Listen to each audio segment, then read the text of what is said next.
again, hi everybody. I am Alexa Tinsley and I am the Director of Programs here at Jett Foundation. This is the second webinar in our travel series, so we are very excited and we welcome both Jamie Santillo and Adam Malone, and they will be talking with us today about traveling with a disability and what to plan for. So I just want to thank them both for being here and sharing their knowledge and expertise with us. So Jamie is the founder and CEO of the travel agency Adventures by Jamie, and Adam Malone is one of her top travel advisors. So they have a lot of experience and they have a lot of knowledge to share with us today. So in addition to her businesses, Jamie is also the lead development coach with Careers on Vacation and sits on a number of advocacy boards and advisory boards. She was born with congenital muscular dystrophy and she is a full-time power wheelchair user. So she has had a lot of experiences thinking outside the box, which makes her really, experienced in traveling and, helping those with disabilities travel as well. And then Adam has a passion for traveling and he was diagnosed with Duchenne muscular dystrophy. And he also loves to travel and help those with disabilities travel as well. So before we get started, I do just want to mention a few things. If this is your first or fifth webinar series, we do offer these throughout the year. This webinar is being recorded, so if you have to log off for any reason or just want to rewatch or share with others that may not have been able to be on the call today, we will have that up on YouTube within the next few days to share with you guys as well. So we do have an hour for our webinar today. You can ask questions throughout. So if you do have any questions, please feel free either to pop them in the chat or in the Q&A function. We are also recording this and streaming to Facebook Live. So if there are any questions, we do try to get the ones on Facebook, but we do prioritize the ones in Zoom. So just so you guys know that. And with that, I will go ahead and hand it off to Jamie and Adam. Hi, everyone. We are so excited to be here and have a lot of information to share with you that we hope that you will find, helpful planning your next travels for your family. And, if you have questions, please pop them into the chat. We're happy to answer anything for you. I want to start off by sharing a little statistic with you. That I find quite impressive. A lot of people I have found, as was mentioned, I am a full-time power wheelchair user and I've never walked. I'm 45 years old and it has been my experience with travel that I have found sometimes people think people with disabilities either don't want to travel, can't travel. I have felt personally, especially in my younger years, of just not being listened to. But there is a statistic that $56 billion with a B is spent annually by adults with disabilities on travel every year. And so I love sharing that statistic because it just shows that this is a demographic, whether you yourself are affected by disability, someone in your family is, friends, but that we are a community that should not be ignored in the travel industry because we do travel and we love to travel.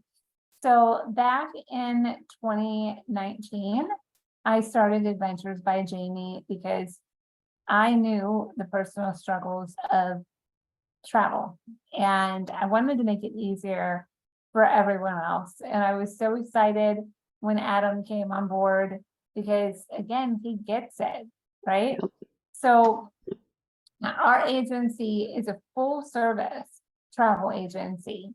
And so any and all type of travel that you want to do, whether it's domestic, international, cruises, theme parks, you want to go on excursions, we do it all. And there is no fee for our services. So you're not going to pay anything additional to work with us. One of the things that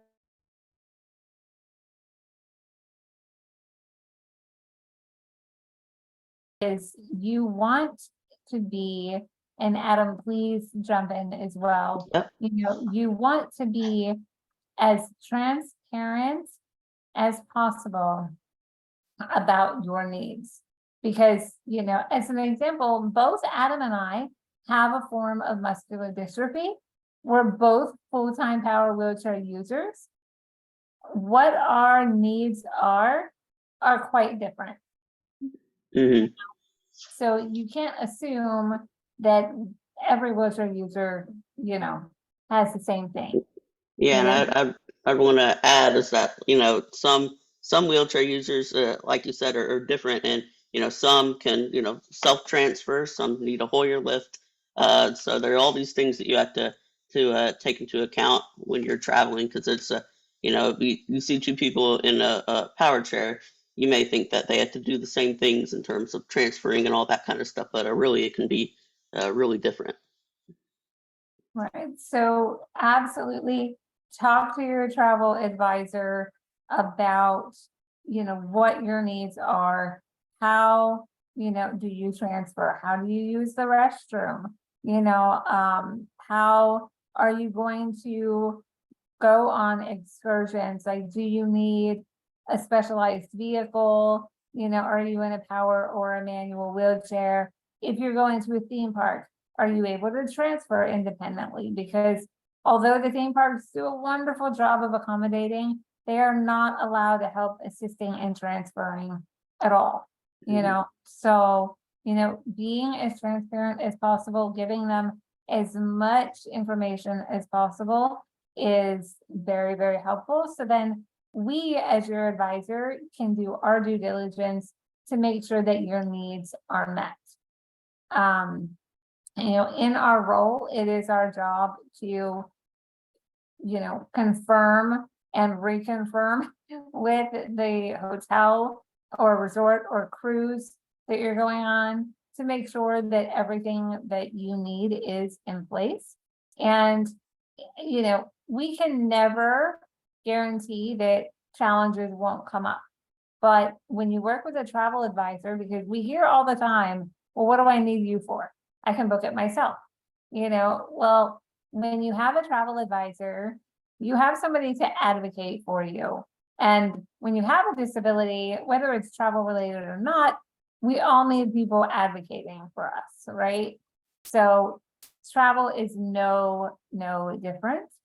I would say right now, what I am seeing in the industry is people are booking very far in advance. I have a group that's wanting to do a cruise. They are all wheelchair users. They need about 14 cabins, and they're very open to which cruise line that they go on. And they are wanting to go on either Royal Caribbean, Norwegian, or Carnival primarily in the months of June, July, or August of next year.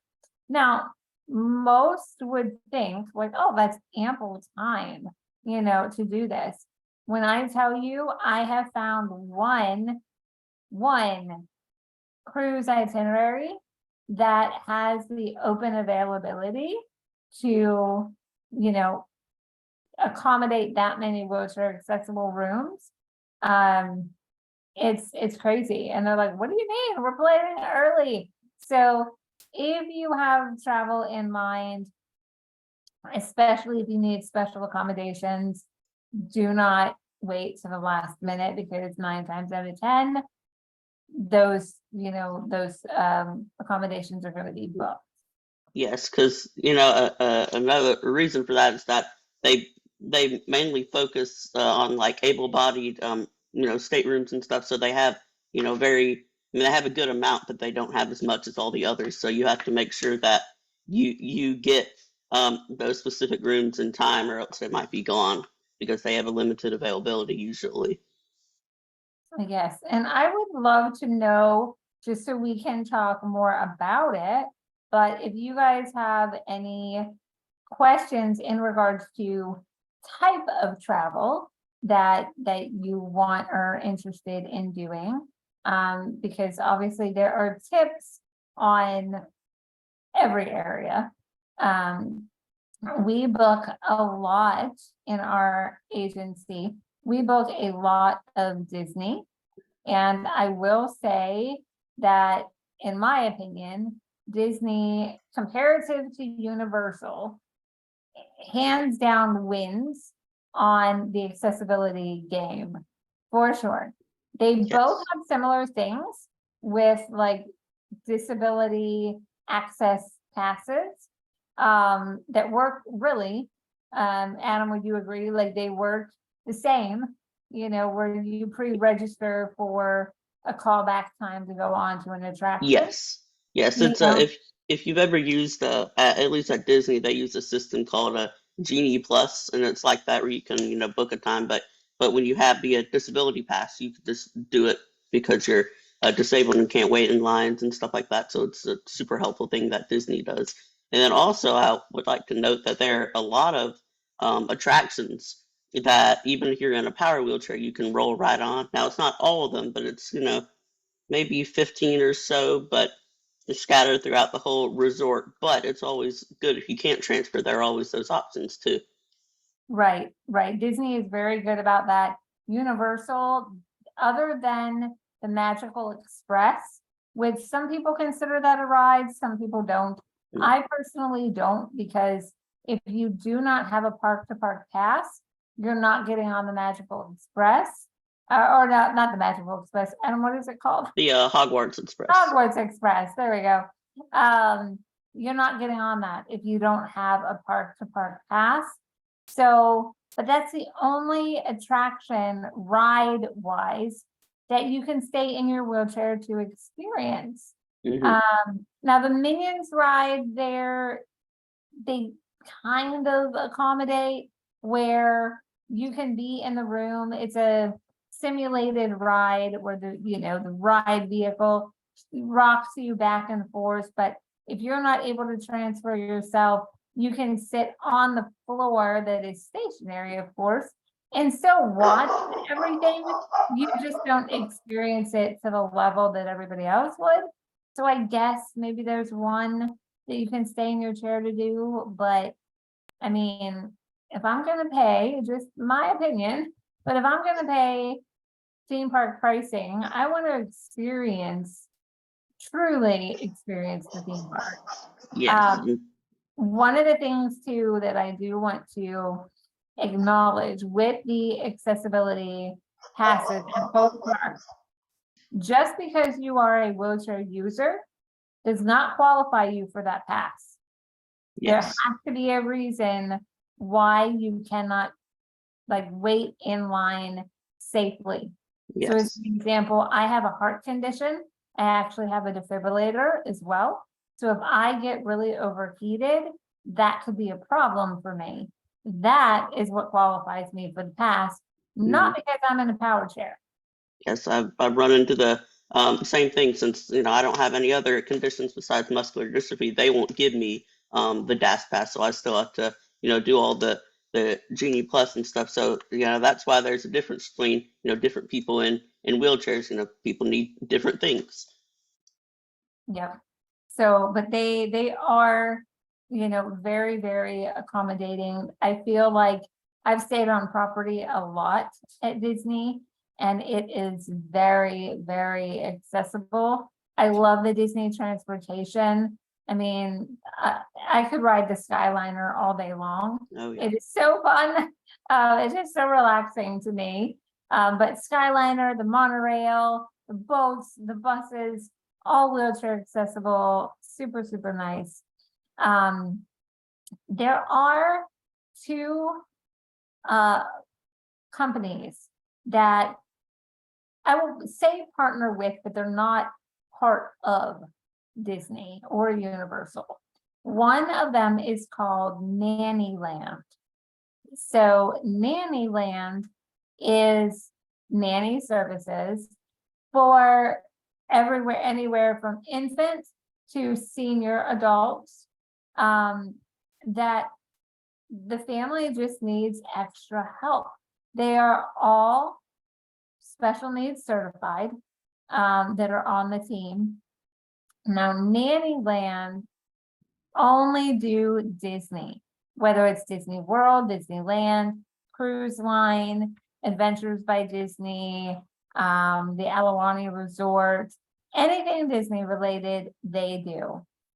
So you could pay for a nanny to be with you 24/7. You could pay for a nanny to be with you, for an hour, whatever you need help with. There is that option if you just need extra hands. Now, the other one is called Break Relief Sitters. They are also a nanny service. The thing with Break Relief Sitters, everyone on the team is a nurse, and they are special needs certified as well.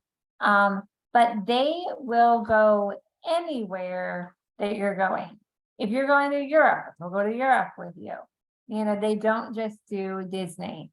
So, but their service is the same, where if you need that extra hand to just assist, they're there. So obviously there's a fee for both of those, but if you need it, they're a great resource for sure.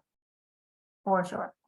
Hey, Jamie, can you talk a little bit about international travel? Because I know that that's a hot topic too. Yeah, absolutely. Yes, international travel is always a challenge. And Adam, you've traveled internationally, correct? I'm planning on it, but I haven't quite yet. I'm planning a trip in the next couple of years, but haven't done it Okay. yet. Yes. So my personal experience traveling internationally has only been through cruising. I've not flown internationally. But we have booked a number of trips for individuals with disabilities internationally. And it is always challenging because a lot of countries are not as accessible as the US is. And not to say it's not possible, but we partner with several different suppliers, as we call them in the industry, that focus on accessible travel, to make sure that the hotels that we're sending you to, the excursions that we're sending you to, all of that is accommodated. Again, I would say biggest thing is make sure that you are doing things well in advance, because it does take a lot of time, a lot of research, a lot of just putting the puzzle pieces together. Because it's just international travel is just not as easy as travel here in the US, but it's still very doable, so do not be deterred from doing it. Again, I know I mentioned the only type of travel I've done internationally is on a cruise, but that's a very easy way to, be able to go from the US, or maybe out of Canada or whatnot, to go international, and then experience, you're not in each port too long, but you still get a taste of wherever location you're in. Adam, what do you have to add with international? Well, and in terms of cruising, you can take I know you can take a Disney cruise line from New York to, I believe it was Copenhagen, maybe. That's one where you can go into Europe. And then on Princess, they have a pretty long cruise, but it's a round trip cruise from Texas, I believe, to the Mediterranean. So that's one of the ones. So yeah, certainly there are a lot of cruise options, so you don't have to worry about. Well, you might have to fly to get to the port, but other than that, once you're on the cruise, you're on the cruise. So it's just like a resort at sea, and it takes you wherever you need to go with much less hassle than it would be if you're flying to the place and dealing with airports and all that kind of stuff.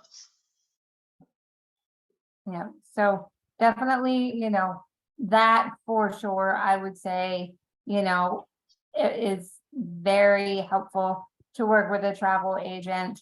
for booking international travel, because we have a lot of partnerships in the industry that focus on accessible travel at our fingertips. So we're able to do things or secure things for you a bit easier rather than you trying to do it on your own. I have a friend who recently was in Switzerland. He also has muscular dystrophy. He has spinal muscular atrophy, and was just paragliding over the Swiss Alps, like adaptive paragliding, literally driving the adapted paragliding wheelchair off of the mountain and gliding down. I'm like, oh my goodness, sign me up. I am definitely a daredevil, if you will, or a adventure seeker at heart. So I love that idea. But I always say, with enough time and research, I have yet to see an accommodation that our team hasn't been able to make happen. So I see a question. Nanoland was one. Which was the other? It's called Break Relief Sitters, is what that one was. And then Jamie, we do have one over here as well. What have you found that one or two or three airlines are better than others when traveling with disabilities, even within just the United States? Sure. So, air travel is always the piece that aggravates, I think, all of us wheelchair users, especially power wheelchair users. I can tell you who I like, and then Adam can chime in too. My favorite airline is Southwest. I love the fact that Southwest allows you to choose where you sit. So for me, I am not a self-transfer. So typically I travel with my boyfriend, who lifts me up. Like, think of if, they talk about when you get married, carrying your wife over the threshold. That's how he lifts me, like under the legs, behind the back, and scoops me up. That's how he lifts me. So it's easier in the very front row because there's more leg room to lift me and sit me down. So I love with Southwest that they have that option of sit wherever is open. And because you get on the plane first, really you have the entire airplane to choose where you want it set. So that one for me, I need some wood to knock on, but I have never had my chair broken or any issues with Southwest. Also, if you do have a manual wheelchair, they have like a closet. It's small, but if your chair can be folded or disassembled, like I know some manual wheelchairs, the wheels come off and all of that. If it can be disassembled, there is a closet on board that you can also put it in.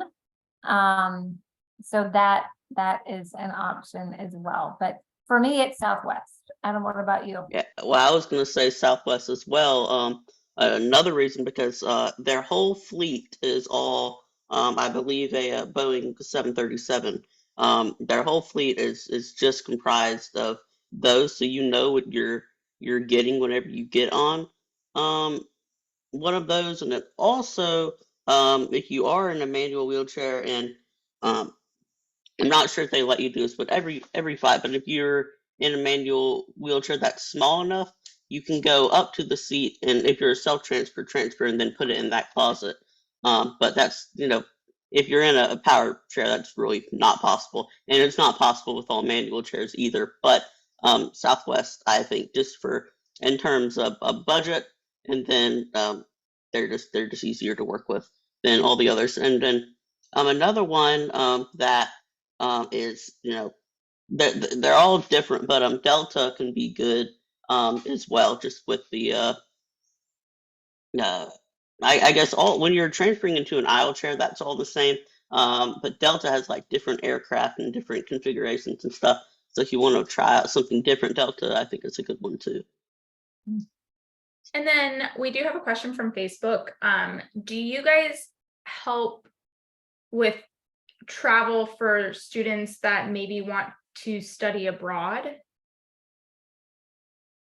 So, I mean, I guess I would need more clarification on that. I mean, we can absolutely send students abroad. Now, we don't do like if they were only interested in like flight only, we don't book, whether it's domestic or international, we don't book just flight only.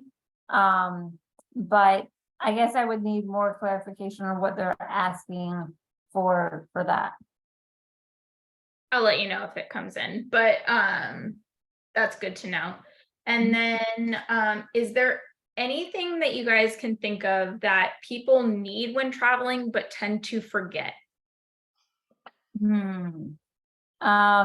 I would, especially if you're traveling internationally, make sure, because if you're in a power chair, or let's just say you have a CPAP machine or anything that needs to be plugged in, a lot of people don't think about not every country's electricity plugs and all of that are the same. So you need to do your research and make sure and like have a converter to accommodate whatever that electricity setup is going to be. So that's a big one. Yeah. I would also say to have a very small, case of tools, as funny as that might sound, but you never know. Like literally, I was on a trip last week, and we drove, so it's not like I flew and the airline did anything to my wheelchair, but we were getting ready to get on the Sunrail in Orlando, going from Kissimmee to Winter Park, which is like a 20-minute train ride. We were getting ready to board the train, and my boyfriend looked down and one of my back tires was on a slant. That's not good. He's like, your tire looks like it's about to fall off. And there are 3 bolts that hold the tire on, and one of them was magically not there. And so we didn't travel. I mean, I need to take my own advice. We didn't bring any of his hundreds of tools that he has in our garage with us. So we had to go to the hardware store, buy what we needed so he could fix my chair. So I would definitely say to have a little toolkit just in case. Another thing that I have forgotten in the past, I sit on an air cushion on my chair, and I have forgotten to bring the pump. I don't usually have to pump up my chair very often, but once it gets to a certain point, it does become uncomfortable for me. And so we were on vacation once, and lo and behold, and it was really because of Disney, and I was in and out of the chair so frequently, getting on and off of rides, that I think it just was a little bit of air coming out each time, where normally I sit in a chair once and I might get out of it, to use the restroom for 5 minutes and then I'm back in, but there's not a lot of in and out. So an air pump, if you have I think that's important. I also use one of those cushions, and went up to Ohio for the week, and didn't have it, and my cushion deflated by the time I got back. So if you have one of those, make sure to bring those. And I also want to say a lot of power chairs at least use if you have like an Allen wrench set. I always keep one of those in my bag, and those usually can help a lot with fixing things and stuff. Because I know several times when I've been out of town, we've had to get the Allen wrench set out and adjust stuff. So that's certainly a good thing. Yep. One of the things I will say too, to think about if you're in the power chair, if your wheelchair has lithium batteries, if you are flying, they need to be disengaged fully from your wheelchair before it goes under with the luggage. I always recommend taking the batteries on board with you. So the batteries with you versus underneath. I don't even think it's allowed to be underneath, actually, the lithium battery. So keep that in mind. I always recommend also to my clients that if you have any medications that, if your luggage was, left somewhere or whatever, your luggage is missing when you get to your destination, always carry your prescriptions with you onto the plane versus checking them, because that could be a very bad day. If your luggage is lost, so. Any other tips, Adam? I would say, in addition to that, is if you're in a power chair, typical mainline power chairs like Permobile, their batteries are something called a non-spillable, so that you can bring those. Well, you can put them in. They can put them in the cargo hold. Another thing, though, I have a friend who gets everything on his chair labeled, so he labels the parts that can be pulled and all of that, so that there's less likelihood of it getting damaged, because it says like do not tilt on its side and all that. So if you label everything, that's a real important thing. Mhm. And be very vocal when you are getting out of that chair, boarding the plane. Remind them, this is my independence. Please take note of the labels that I put on the chair. Please don't lift hypothetically from the joystick, from the controller, and just, drive home like this is my independence. These are my legs. Please, take care. So. Hey, Jamie, can you give me the name of that? So we had the first nanny service, and what was the second one? I'm going to type it into the chat. Yeah, it's break relief sitter. And then I did get clarification.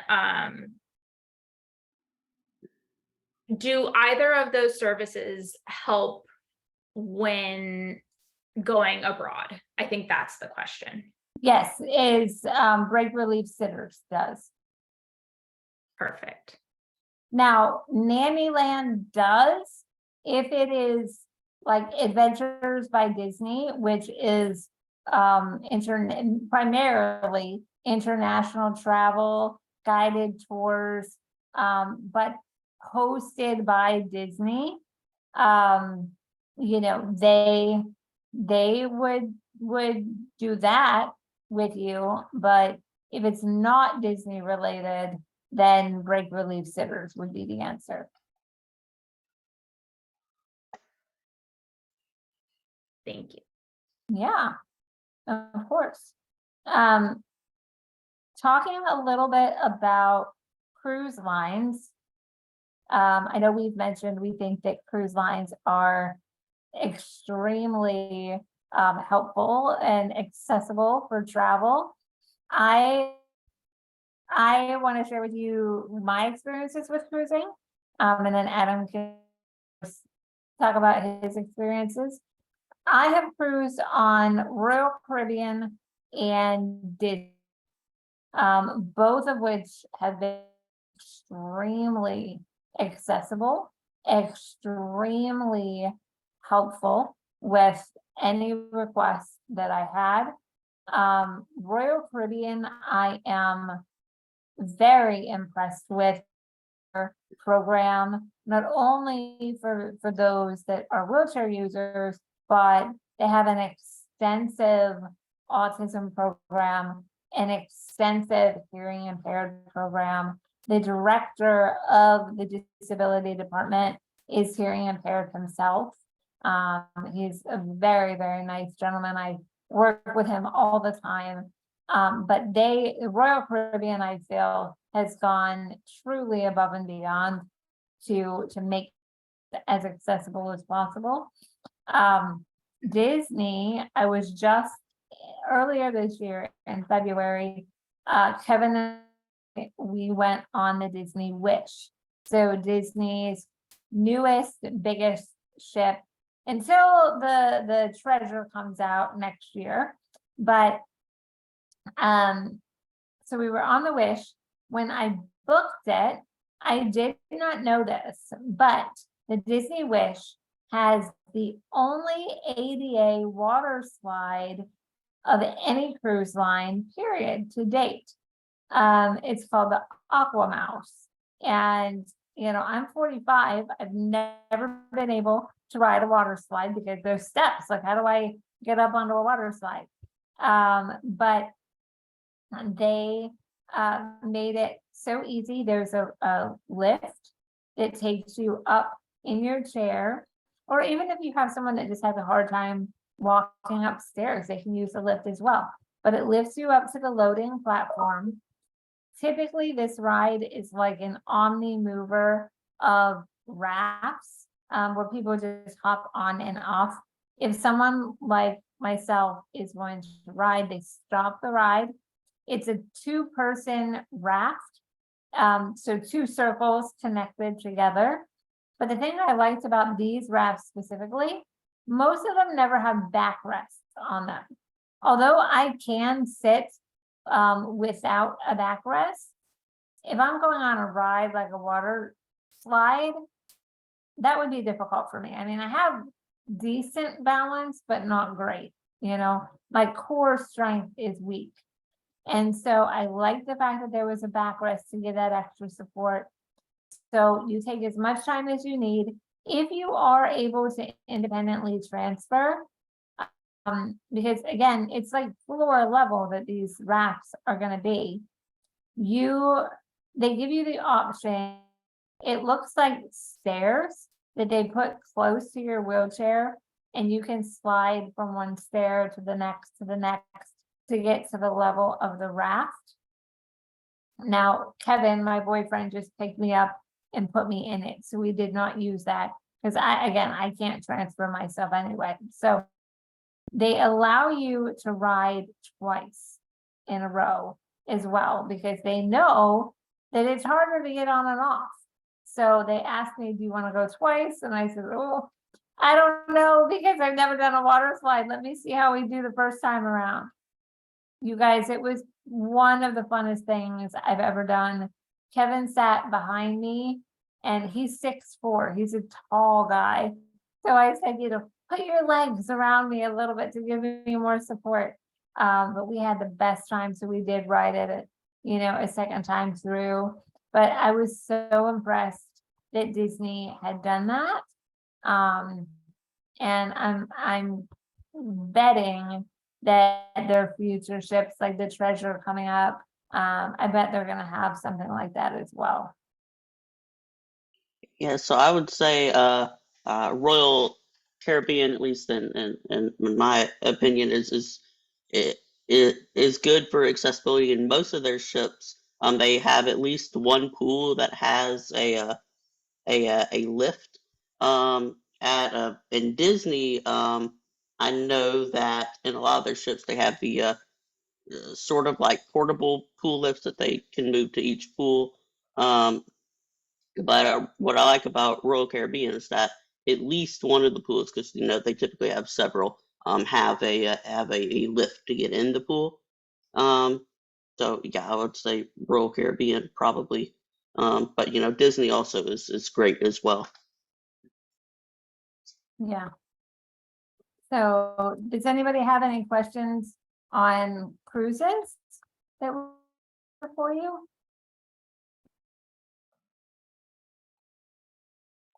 I don't see any yet, but I'll give it a Okay. Yeah, I mean, with cruising, there are a lot of things that they do, with the accessible cabins. It typically is a roll-in shower. The beds do have room for Hoyer lifts, so that's always nice. I've never had an issue. I've had some clients that have a lot of medical equipment that they have to bring on board with them. I've never had a cruise line across the board give any like hesitation or cause any problem with saying, oh no, you can't bring that on board. So they've been really great that way. I had a couple clients that they can't sleep flat, they have to be elevated. And so none of these beds are like adjustable, but a lot of the cruise line have wedges that they can use. So that's an option. I've rented scooters for clients to go on cruises before. They're just really great, One of the things to keep in mind when you're at port, is that, sometimes there are tender ships, like the ship can't actually get to the port dock. So you have to go to a smaller boat and then to the port. I've been very lucky. I've only been to one port. It was the Grand Cayman that you had to get off of the main ship to a boat and then over. The tides, as they were very cooperative that day, and we were able to safely, transfer me from the ship to the boat to the port. But there is sort of an asterisk there that if you are a wheelchair user, you may not be able to get off at the tendered ports. So just keep that in mind. Also, it's always recommended, again, working with a travel agency, especially with cruises too, because the cruise lines don't offer a lot of accessible excursions. A lot of that we have to book outside of the cruise line. I have 2 Royal Caribbean cruises coming up. The one in December we're going to 3 different ports. They don't have any accessible options for excursions. And then my cruise in March has one accessible excursion, and it doesn't really sound that interesting to me. So that's if you book through the cruise line itself. There are other options, but depending on where you're going, it's also limited, so. Yeah, a good third-party option that I was actually working with the other day. Let me pull up the name of it real quick. Let's see. It is called Accessible Caribbean Vacations. I was trying to help a client the other day book accessible excursions in Nassau, and they are really good. And I think I can put the website in chat. Let me just double check on what they're called. Yes, it's accessible CaribbeanVacations.com, and they have excursions in, well, a lot. If you go to their site, it's lists a lot, but they have a lot in Nassau, Grand Turk, stuff like that, and a lot of them offer round trip transportation in a accessible vehicle. But obviously, you have to see what times there are to make sure that you're not left by the ship when it's back. But yeah, that was a good option I found as terms of a third party accessible excursion service. Yeah. And then for both of you, what is your favorite, out of all of the travel places you've been, what's your favorite place that you've been to? That is so Well, hard. well, for me, it's pretty easy. It's Disney World in terms of just accessibility and just all the options to do and stuff. That's my place. Yeah, I mean, I mean, Disney, I am a Disney adult through and through. When it comes to accessibility, I feel like they have all the check boxes checked and everything. They just make it so easy. But outside of Disney, I mean, cruising for me it is just, I love it. I don't have to think about anything. And, everything on board is accessible. Primarily, but we've been able to experience and do so much at all of the ports, even if I don't go on an excursion. I mean, for me personally, I live in Florida. I really am not I want to go and lay on the beach type of person. I live at the beach, right? So I'm not worried about, I need to just hang out and lay out at the beach while I'm, at these different ports that are in the Caribbean. So I like to go to the shops and the restaurants and trying like authentic Jamaican food or wherever we might be. But cruising for me, if I am not thinking cruises, one of my favorite places to go that I have found accessible is sea. I love the mountains and especially Pigeon Forge. I love the little I love the Margaritaville resort there in Pigeon Forge, right on what is they call the island. So a bunch of shops and restaurants and all of that. There's also just a lot of like Ripley's Believe It or Not, or the Titanic Museum. There's so much to do there. I will say Dollywood is not very wheelchair friendly. It's great. It's so pretty. I don't know if you've ever been to Dollywood before. I haven't yet, but I've been to Gatlinburg and Pigeon Forge a few times. Haven't made it over there quite yet though. One of the things that's difficult, I think, even for ambulatory people, but it's hilly. It's not flat like it is at Disney World. So you're up and down hills trying to get around the park. There's not really anything that you can stay in your wheelchair to ride. So the shows are amazing at Dollywood, but to have that full theme park experience that I'm used to at Disney, that is not Dollywood, and also, I mean, Florida, period. We are so accessible here. I mean, even though I live in the Tampa Bay area, we travel around Florida areas all the time. It's amazing. So. And then Adam, where are you again? I'm in right outside of Jackson, Mississippi. Is there anything around you that you feel is?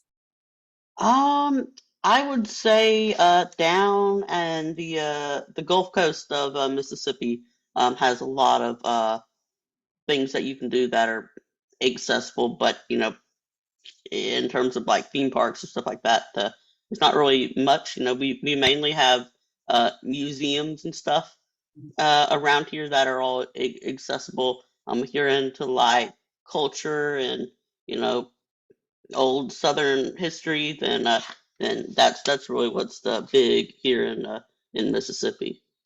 Some people are into that. Awesome. Well, I think that is, I don't see any questions, but I do, I'm going to come back on video. I do want to thank both of you very much for all of your knowledge. And I think that, it was very beneficial and people got a lot out of it. So if anybody does have any questions after the fact, please feel free to reach out to me, alexa@jettfoundation.org, and I will get them to Jamie and Adam, and we will do our best to get them answered. But thank you everybody for being here. We really appreciate it. We do have our next webinar coming up September, I believe, 21st. So keep a lookout for that. But Jamie and Adam, again, thank you so much for sharing your knowledge with us. And if you guys do want to book any travel, definitely check them out. Like Jamie said, there is no fee to use them. So so give them a call and they may be able to really help you plan your trip and think about those things. You know, I know someone asked, what do people forget? They'll definitely help you think about what you need to bring. So thank you everybody for being here, and we will see you next time. Yes, Have a good thank day. you so much. Bye. Bye. Bye.